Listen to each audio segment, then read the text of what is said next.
வேதம் புகழனைத்தும் அல்லாஹ் ஒருவனுக்கு உண்டாக்குமாக. அல்லாஹ்வுடைய மாபெரும் கிருபையினால் தொழுகையை அல்லாஹ் அங்கீகரிப்பானாக. நாம் பார்க்கின்ற பொழுது ஒரு மனிதன் முழுமையாக அல்லாஹ்வுக்கு கட்டுப்பட்டு வாழ்ந்தால், சமூகத்தில் பலன் தருகிற வாழ்க்கை வாழ்ந்தால், அல்லாஹு தாலா அவர்களுக்கு அருளை நிஅமத்துகளை வழங்குவதாக நபிகள் நாயகம் ஸல்லல்லாஹு அலைஹி வஸல்லம் அவங்க சொல்லி காட்டுவாங்க. மேலும் சொல்லுவார்கள், கைருன் நாசி மை யன்ஃபஉன் நாஸ, யார் மக்களுக்கு பலன் தருகிறார்களோ அவர்கள்தான் மனிதர்களில் சிறந்தவர்கள் என்று நபி பெருமான் ஸல்லல்லாஹு அலைஹி வஸல்லம் அவர்கள் சொல்லுவார்கள். நாம பார்க்கின்ற பொழுது பந்து இருக்கிறது, இந்த பந்துல நம்ம காத்து அடிக்கிறோம், ஆனா அது உள் வாங்கிக்கிறது. அந்த பந்து உள் வாங்கிக்கிறது, அதை வெளியில கொடுக்கறது இல்ல. அதனால பந்தை என்ன செய்ய காலால் எத்திக்கிட்டே இருக்கிறோம். அதே நேரத்தில் நம்ம பார்க்கின்ற பொழுது புல்லாங்குழல் இருக்கிறது, அதை என்ன செய்யறோம், வாயில வச்சு ஊதுறோம். ஆனா ஊதுறப்ப பாத்தீங்களாக்க அந்த நம்முடைய ஊதுறதன் மூலமாக அது என்ன செய்கிறது, அந்த காற்றை ஒரு ரகமாக ஒரு இதமாக என்ன செய்ய வெளியில கொடுக்கிறது.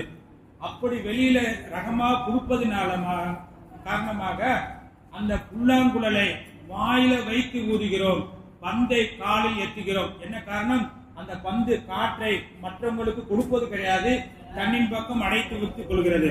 இதே போலதான் நாம பார்க்கின்ற பொழுது அடுத்தவர்களுக்கு யார் பயனுள்ள வாழ்க்கை வாழ்கிறார்களோ அவர்கள் மேன் மக்களில் உடையவர்களாக இருப்பார்கள் என்று நபி ஸல்லல்லாஹு அலைஹி வஸல்லம் சொல்லிவிட்டு, லக்கது அன்ன இபாதி அத்தாவுனி, யார் இறைவனுக்கு கட்டுப்பட்டு வாழக்கூடியவர்களாக இருந்தார்கள் என்று சொன்னால் நாம் என்ன செய்வோம் என்று சொன்னால், மழையை இரவு நேரத்திலே நாம் இறக்குவோம்.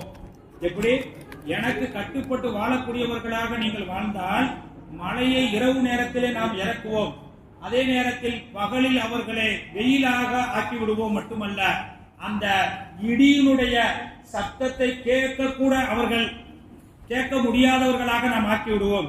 இடியின் சத்தத்தை கேட்டு எத்தனையோ பேர்கள் அதிரக்கூடியவர்கள், பயப்படக்கூடியவர்கள் இருக்கிறார்கள். அப்படிப்பட்ட இடியினுடைய சத்தத்தை விட்டும் அவர்களை பாதுகாத்திடுவோம். எப்பொழுது என்று சொன்னால், எனக்கு கட்டுப்பட்டு வாழ்ந்தார்கள் என்று சொன்னால். இன்னும் சொல்லி காட்டுகிறார்கள், லவ் தஃப்ரகு லி இபாதத்தி அஸத்து ஃபுகரா, யார் எனக்கு கட்டுப்பட்டு வாழ்கிறார்களோ அவர்களுக்கு வறுமையையே போக்கிவிடுவேன் என்று நபி ஸல்லல்லாஹு அலைஹி வஸல்லம் அவர் சொல்லி காட்டுறாங்க.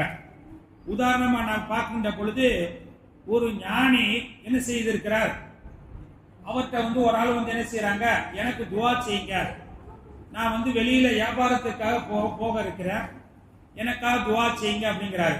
அப்புறம் அவர் துஆ செய்கிறார், நல்ல விதமாக போய் நல்ல வியாபாரம் செய்து நல்ல விதமாக பொருளை தேடிட்டு வாங்க அப்படின்னு சொல்லிட்டு துஆ செஞ்சுட்டு கேட்கிறாங்க. என்ன கேட்கிறாங்க தெரியுங்களா, நீங்க எப்ப திரும்பி வருவீங்க?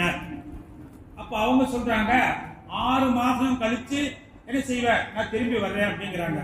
சரி, என்ன செஞ்சிட்டாரா, அந்த ஆளு ஞானியிடமிருந்து விடை பெற்று வியாபாரத்திற்காக சென்றார். சென்று பாத்தீங்களாக்க 6 மாதத்திற்கு பிறகுதான் வருவேன் என்று சொன்னாலே 2 நாளிலே திரும்பி வந்துட்டாரு.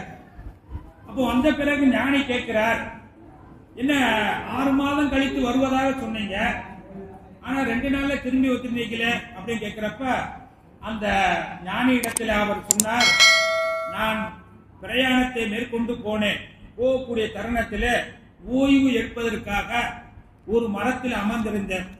அப்படி அமர்ந்திருக்கக்கூடிய தருணத்தில் ஒரு காட்சியை பார்த்தேன். என்ன காட்சி என்றால், ஒரு மரத்துல ஒரு குருவி, நொண்டி குருவி நடக்க முடியாம அப்படியே மரத்துல உட்கார்ந்து இருக்குது, சவுண்டு போடுது. எனக்கு கூட ஒரு ஆர்வம் இருந்துச்சு, எப்படின்னு சொன்னா அந்த குருவிக்கு நாம ஏதாவது உதவி செய்யணுமே அப்படின்னு ஒரு எண்ணம் இருந்துச்சு.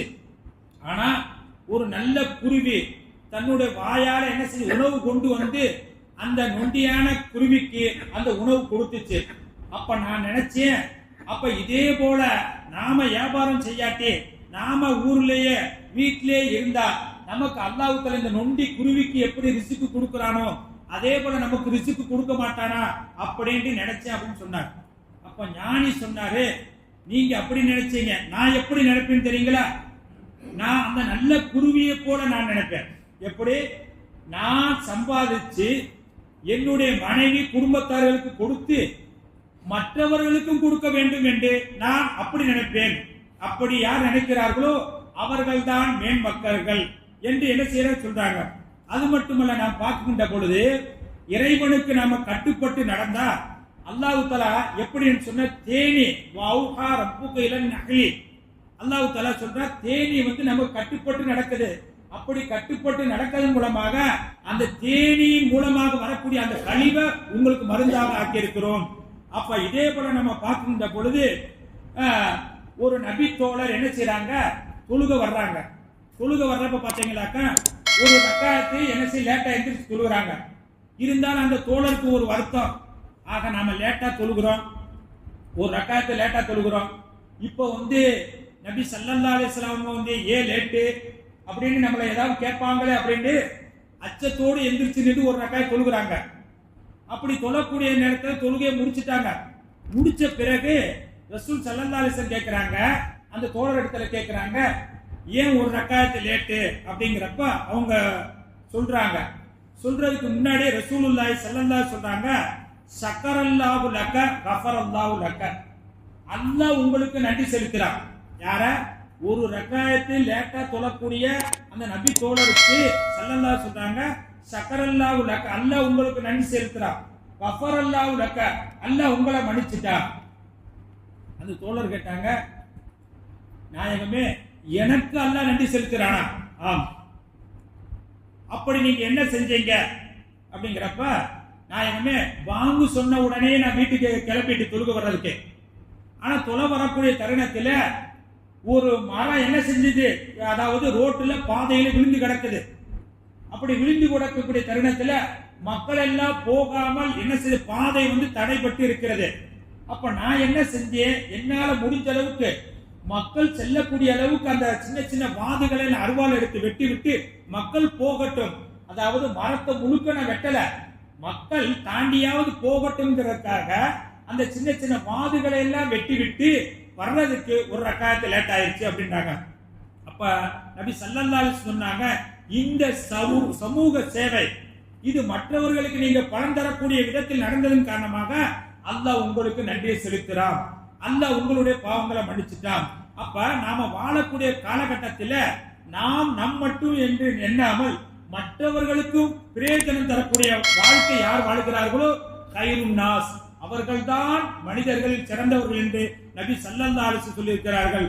அந்த சொல்படி அந்த பெருமான் ஸல்லல்லாஹு அலைஹி வஸல்லம் அவர் கூறியபடி வாழக்கூடிய பாக்கியத்தை அல்லாஹ் உங்களுக்கும் எனக்கும் தந்தருள் புரிவானாக.